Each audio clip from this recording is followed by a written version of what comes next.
والضحى والليل إذا سجى. اعوذ باللہ من الشیطان الرجیم. بسم اللہ الرحمن الرحیم. الحمد لأہلہ والصلاة علی اہلہا. اما بعد فقال اللہ سبحانہ تبارک و تعالی فی کتابہ المجید. بسم اللہ الرحمن الرحیم. ان اکرمکم عند اللہ اتقاکم. اسلام میں معیار برتری تقوی ہے، معیار فضیلت تقوی ہے. اسلام کے بنیادی اصول میں یہ بات درج کی گئی ہے کہ جس کا جتنا بہترین عمل ہوگا پروردگار عالم کے نزدیک وہ اتنا ہی صاحب منزلت ہوگا. عمل اچھا ہوگا تو انسان کا تشخص سامنے آئے گا، انسان کی فضیلت، انسان کی برتری، انسان کی اہمیت، اس کا مرتبہ، وہ سب سامنے آئے گا. باقی اسلام کے اندر نہ رنگ، نہ خاندان، نہ حسب، نہ نسب، یہ ساری چیزیں کوئی معنی نہیں رکھتی ہیں جب تک عمل ساتھ میں موجود نہ ہو. یہی وجہ ہے کہ تاریخ اسلام ایسے واقعات سے اور ایسی حکایت سے بھری ہوئی ہے کہ جہاں خاندان کو مد نظر نہیں رکھا گیا ہے بلکہ تقوی کو اور عمل کو مد نظر رکھا گیا ہے. بنیادی اصول ہے اسلام کا. اگر آپ اپنے آپ کو برتر بنانا چاہتے ہیں، بہتر بنانا چاہتے ہیں، صاحب اہمیت بنانا چاہتے ہیں، صاحب منزلت بنانا چاہتے ہیں تو آپ کے عمل میں تقوی کی جھلک ہونی چاہیے. آپ کو تقوی اختیار کرنا ہے، تب جا کر کے پروردگار عالم کے نزدیک آپ اکرام کی منزلوں میں آئیں گے. یہی وجہ ہے کہ کبھی بھی اسلام نے خاندان کو برتری کا سبب قرار نہیں دیا ہے. ہمیشہ جب بھی ہوا عمل جیسا ہوگا انسان اسی طریقے سے معاشرے میں برتر اور صاحب اہمیت ہوگا. اس لیے جب اسلام کی پہلی اذان اسلام کے خاص رکن کے لیے لوگوں کو بلانے کی اور لوگوں کو جمع کرنے کی جب بات آئی اور پہلی اذان کی بات آئی تو پیغمبر نے قبیلہ بنی قریش سے کسی کو منتخب نہیں کیا. جسے مشخص کیا، جسے معین کیا، اس کا نام تھا بلال، جو ایک سیاہ پوست حبش کا رہنے والا ایک غلام تھا اس زمانے میں. تاریخ اسلام کی پہلی اذان بلال نے دی. یہ جملہ ہم کہہ کر نکل تو جاتے ہیں، پڑھنے والے پڑھ کر چلے جاتے ہیں، مگر اس جملے کے پیچھے کی اہمیت کیا تھی؟ پیغمبر نے اس ایک جملے سے کہ بلال اذان دو، 3 چیزوں کی طرف اشارہ کیا. پہلا یہ کہ غلاموں کا خیال رکھو. غلام بھی صاحب قدر ہوتے ہیں، صاحب منزلت ہوتے ہیں، صاحب اہمیت ہوتے ہیں. دوسرا یہ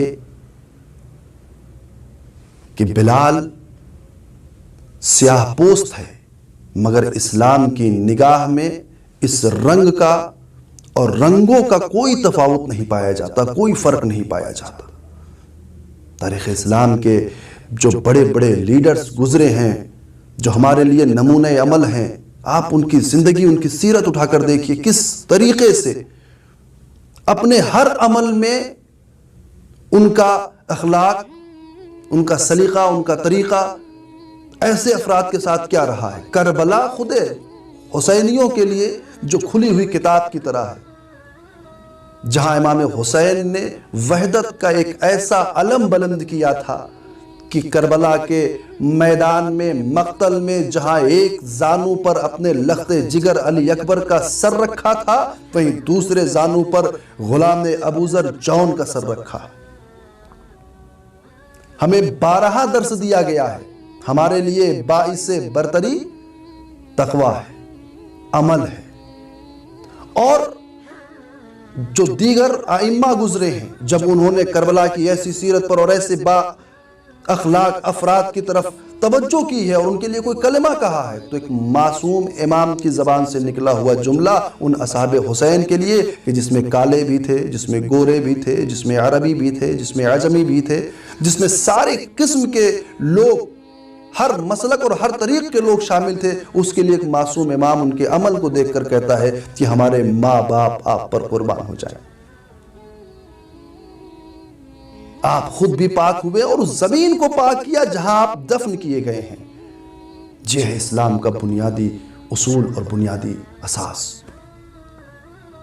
آج جو دنیا میں جو واقعات پیش آ رہے ہیں اور ایسے ممالک میں کہ جنہوں نے ہیومن رائٹس اور انسانی حقوق کا پرچم بلند کرنے کی آڑ میں نہ جانے کتنے انسانی حقوق کو پائمال کیا ہے، آج ایک سیاہ پوست امریکن افریقی کو جس کا نام جارج فلائیڈ تھا، اسے گھٹنوں سے دبا کر، اس کی گردن کو دبا کر، اس کی سانس کو روک کر کے اسے قتل کر دیا جاتا ہے، اور جو ان سب کا سربراہ ہے وہ اس کے رد عمل میں کہتا ہے کہ جہاں لوٹنگ ہوتی ہے وہاں شوٹنگ ہوتی ہے، جہاں احتجاج ہو جائے گا وہاں ہم گولیاں چلوا دیں گے۔ اور یہی وہ افراد ہیں کہ جب ان کا اپنا مفاد آتا ہے تو یہ ہیومن رائٹس کو آگے کرتے ہیں، انسانی حقوق کا پرچم بلند کرتے ہیں، اور جہاں ان کا مفاد وابستہ ہوتا ہے وہاں یہ اپنی آنکھوں کو بند کیے رہتے ہیں اور خود ظلم کرتے ہیں۔ اور یہ جو واقعہ ہوا یہ کوئی پہلا واقعہ نہیں ہے، یہ مظالم کا سلسلہ تو نہ جانے کب سے چلا آ رہا ہے۔ مارٹن لوتھر کنگ، امریکہ کا ایک نوبل انعام یافتہ شخص جس نے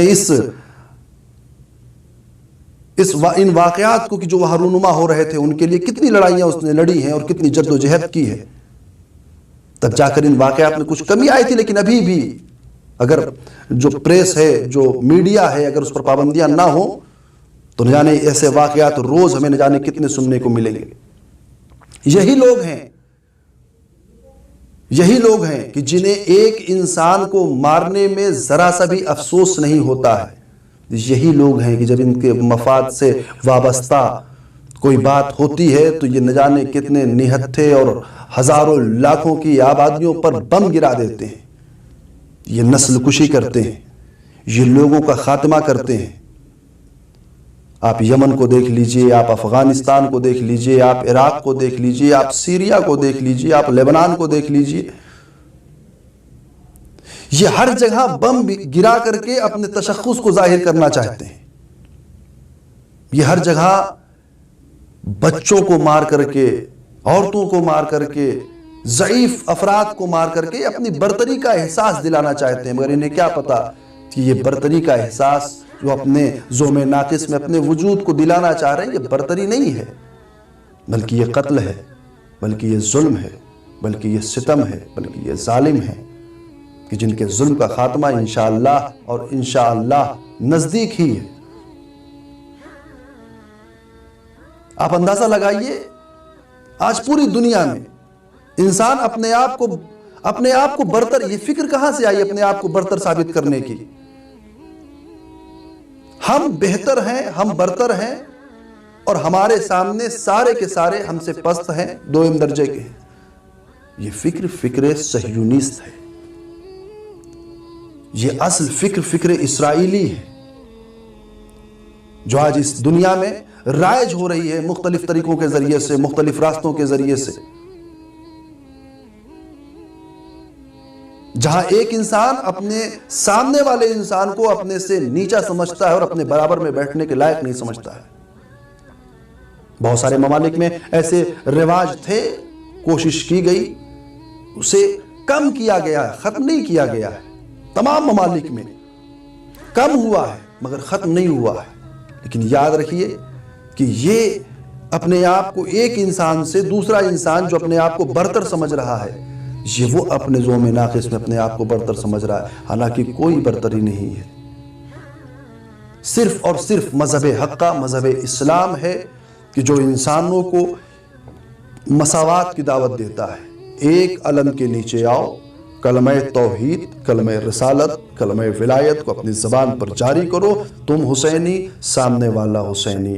تم علی کے ماننے والے، سامنے والا علی کا ماننے والا. تم رسول کا کلمہ پڑھنے والے، سامنے والا رسول کا کلمہ پڑھنے والا. تم پروردگار کی توحید کا اقرار کرنے والے، سامنے والا پروردگار کی توحید کا اقرار کرنے والا. اب یہاں کے بعد نہ حسب دیکھنا ہے، نہ نسب، نہ خاندان دیکھنا ہے. اب یہاں کے بعد عمل کو دیکھا جائے گا. جس کا جیسا عمل ہوگا وہ ویسے ہی برتری اور ویسے ہی اہمیت کا حامل ہوتا جائے گا. اگر ذرا سا بھی انسان کے اندر یہ فکر آ گئی کہ ہم اپنے خاندان کی وجہ سے برتر ہیں تو یہ فکر ناقص ہے. ہمارے یہاں تاریخ میں ملتا ہے کہ اگر انسان کا عمل بہتر ہو، اس کا علم بہتر ہو، تو اگرچہ سید زادہ ہی کیوں نہ ہو، اپنے استاد شیخ کے سامنے اپنے زانوِ ادب کو طے کرنے میں بڑا فخر محسوس کرتا ہے اور التماس کرتا ہے کہ استاد محترم ہمیں کچھ علم عطا کیجئے، ہمیں کچھ سکھا دیجئے. یہ اسلام ہے.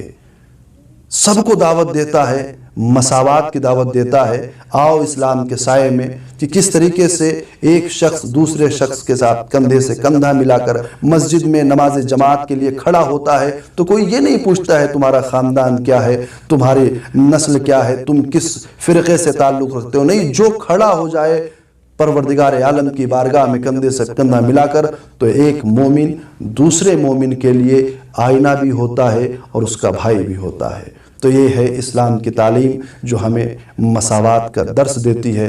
آخر میں پروردگار عالم سے دعا کروں گا، پروردگارہ جلد از جلد اس دنیا کے اس ظلم و استبداد کے نظام کو ختم فرما اور ہمارے صاحب ہمارے امام زمان کے ظہور میں تعجیل فرما. وآخر الدعوانا الحمدللہ رب العالمین.